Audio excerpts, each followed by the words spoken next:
Welcome to Change with Ted Williams. Remember, change starts with you. There's a lot happening in America and in the world. We're going to talk about it today. Joining me to discuss a host of political topics and social topics are two of my good friends.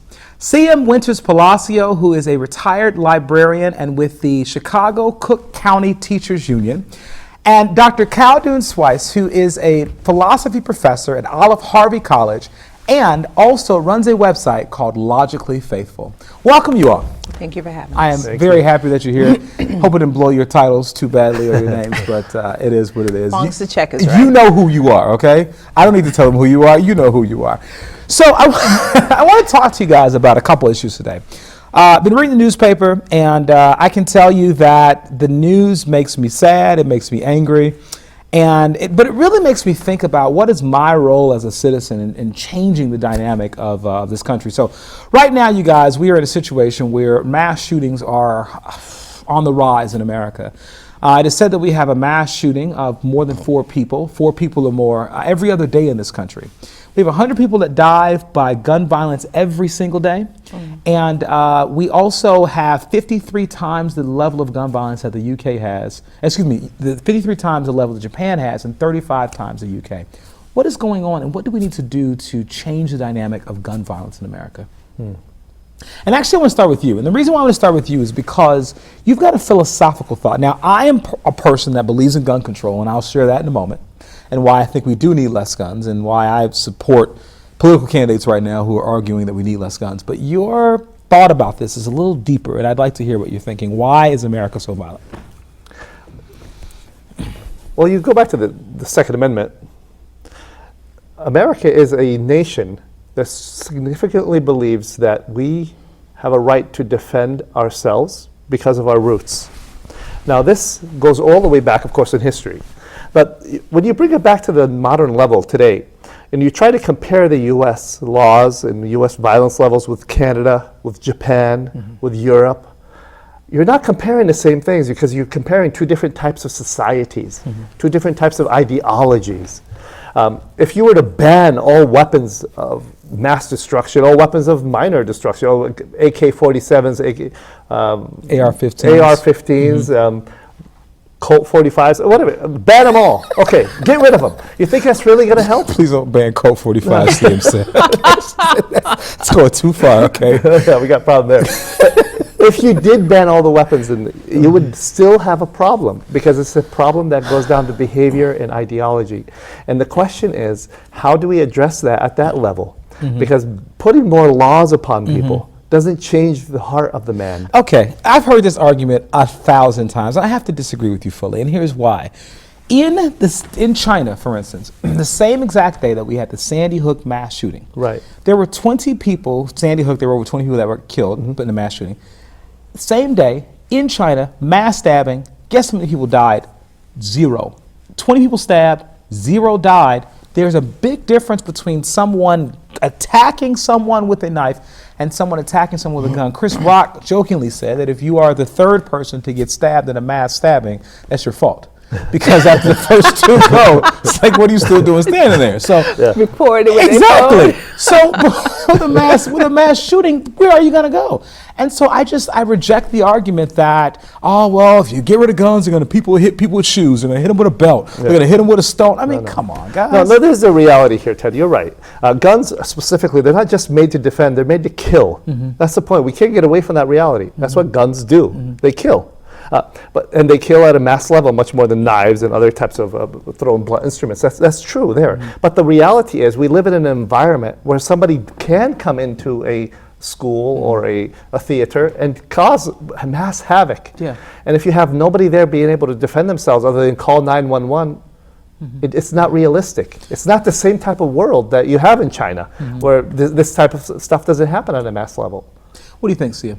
I think, I always say it's a symphony of efforts that need to take place. The way that we raise our children, so when they grow into society, their impulsion, compulsive behavior, and things of that nature, a lot more self-discipline, I do believe.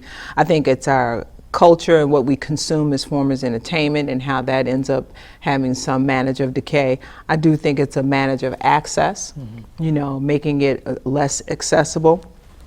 I also want to say two things very radical, which is You one saying of them. something radical? Yeah, brace yourself. Wow. The other two things I think it's a matter of teaching people how to shoot, use guns, and hit their targets correctly.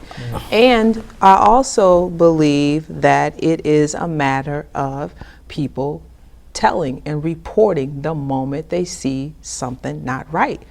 It's all of these things, and I think at that point, I just tell the average citizen, well, don't just not do nothing. Pick something that you're comfortable with and just get going. Okay. Because all of us sitting around here debating about what's better, what's going to give the greater yield, I think at this point, it really don't matter as much as just if everybody's doing something, and if it's a symphony of efforts, then we're going to see a symphony of results, which will significantly be better than what we have right now. So you advocate a multifaceted approach. There's no I certainly one do. panacea. One of them is aiming. That's the most I know.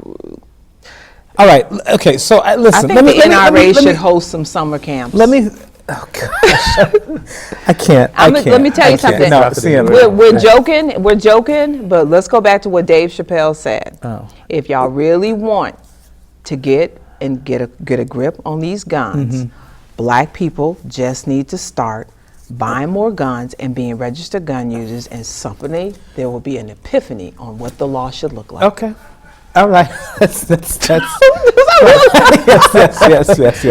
But okay. All right. So I'm quoting Chris Rock. You quoted Dave Chappelle today, right? But that's true. No, I understand that because America has a very long history of racism with the Second Amendment rights. We know this. Black Panthers, gun control really became big in California when the Black Panthers wanted to get guns. You're absolutely right. And so I get that, but what I guess I wanted to say to you is I think that the problem, I mean, let's be honest. You're talking about the NRA hosting a summer camp to teach people how to aim, that might potentially help knock down the number of people who are killed in the streets in America? It will certainly eliminate the killing of innocent people. So if y'all want to go out there and have a beef about a corner that neither of you own, and you want to go bang it out, hit your target and don't hit the little girl that was sitting in the living room celebrating her birthday. Okay, you're right. Now, did you say I was right because you want me to hush because you're scared, or you saying I'm right because you like hush because I'm scared? No comment. Now, got a point though. I gotta go back to what Sam was talking about. When you do have a weapon like that, you learn something that separates and differentiates adults from children. It's called being a responsible user. Self-control. Self-control. When you learn self-control, self-discipline. you'll imagine that the amount of shots you fire are going to be significantly less, and the people you spend time with will be. Well, let me say this: Beto O'Rourke, who's running for president, has argued that we should have mandatory buybacks of AR-15s, AK-47s. I disagree. Oh. Elizabeth Warren has argued for, and Bernie Sanders, for red flag laws that you're talking about, that if someone looks like they're trouble, that we've got these red flag policies and red flag laws that can kind of get people, they can't get guns if they're erratic, that sort of thing. There are folks that have argued for a reinstitution of the assault rifle ban that lasted from 94 to 2004. There are all these concepts, these policies, but I actually think that we have not gone nearly far enough in dealing with guns. And so for me, when you talk about radical, handguns are used in 70% of murders in this country.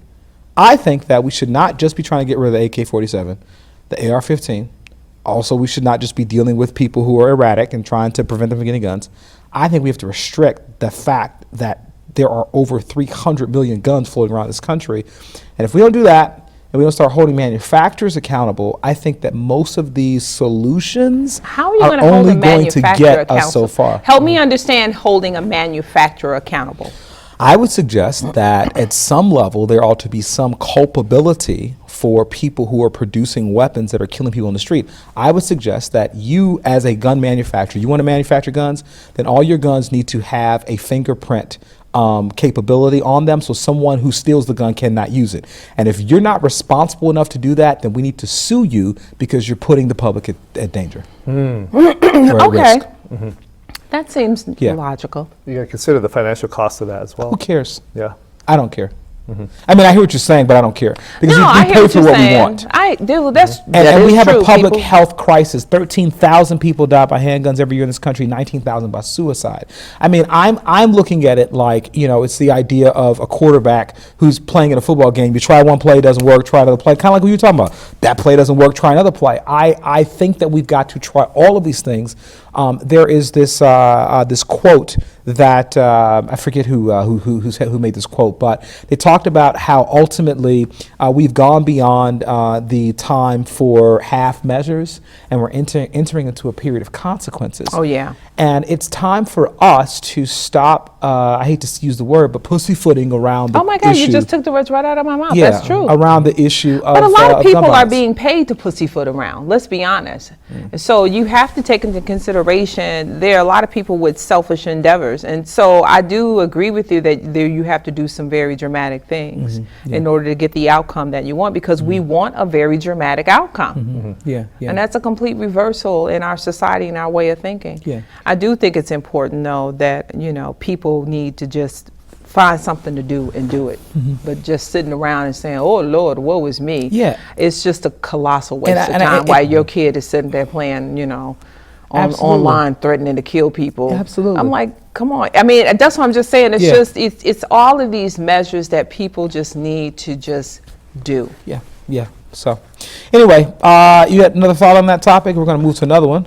Well, it's the ideological issue that I was referring to earlier. If you and I have different belief systems of how to do this, and we keep isolating ourselves from each other, keep polarizing ourselves from each other, we will not be able to come to any type of agreement at all. So we need to have that level of tolerance and civility, much more so. This program is an example of that. And I hate to disagree with you right now, but I have to. Because you just said that we have to connect, and you're right. I feel like, being someone that teaches political science every day, that and I hate to be overly partisan, but I feel like one side of the aisle is willing to compromise and the other is not. I feel like one side of the aisle is saying, you will not touch my guns, I will not bend on this at all, and the other side is like, well, let's just do this. Honestly, if you take this as a political spectrum, the Democrats and Republicans are literally in the same camp on this issue. Nobody's talking about what I'm talking about. The fact that Beto O'Rourke said we should do a mandatory buyback of AR-15s and AK-47s got Democrats and Republicans mad at him. And that's not even a radical position. Why were they mad at him? Because Democrats and Republicans in this country have believed the false idea that the Second Amendment gives us all the right to carry weapons in our house, to protect ourselves, walking around the streets. And Well, it's a hell of a narrative on which the U.S. has established itself on. However, we also understand false some of narrative. those other things that have allowed them to create this revisionist narrative. You're right. Of why they're so You're right. married to their guns. But going back to what you said, I'm like, dude, it's 2019. That's a cocktail conversation, and that's a debate for Facebook. That's a philosophical debate, and I think, unfortunately, the politicians dwell too long or tarry too long in philosophical debates. I don't think we need to agree in order to get something solved. We need you to see have what some I'm clarity saying? on our positions. Right, and Not that's to just the problem that I'm having is people are thinking like, well, we have to come to an agreement. We may not never come to an agreement, but there does need to be some sufficient understanding of expectations. I like the idea like guns should be manufactured in such a way that they are easily traced and identified. You could put those on the blockchain network. The technology is there, but I also believe that there is some personal responsibility that needs to happen. Well, this is where you take the thesis, the antithesis, and you create what's called the synthesis. The two positions come together out of necessity. When there's blood spilled, that's usually when it happens. That's usually when you have that conversation. And the thing that you mentioned regarding the one side is not willing to bend, brother, that's on both sides of the fence. New York Times did many articles and research on liberal and ideological views and conservative views. Many times those in the liberal camp are unwilling to budge on issues like social issues like abortion, gay marriage, equality of outcomes, and things of that nature. They're unwilling to budge, even have a conversation on it. So you have both sides who are staunchly entrenched in their positions. Yeah. It's not just one side. Well, I agree with you. And keep in mind, it is the ideologues in the group that stand out and get the news media. Not everyone is extreme. I agree with you 1,000% on the issues you mentioned. The only issue I can't agree with is the gun issue, because you are right, they are entrenched, but on the gun issue, I do feel like it's a little different story. Anyway, thank you for the segment, guys. We're going to move on. You're watching Change with Ted Williams. We'll be right back.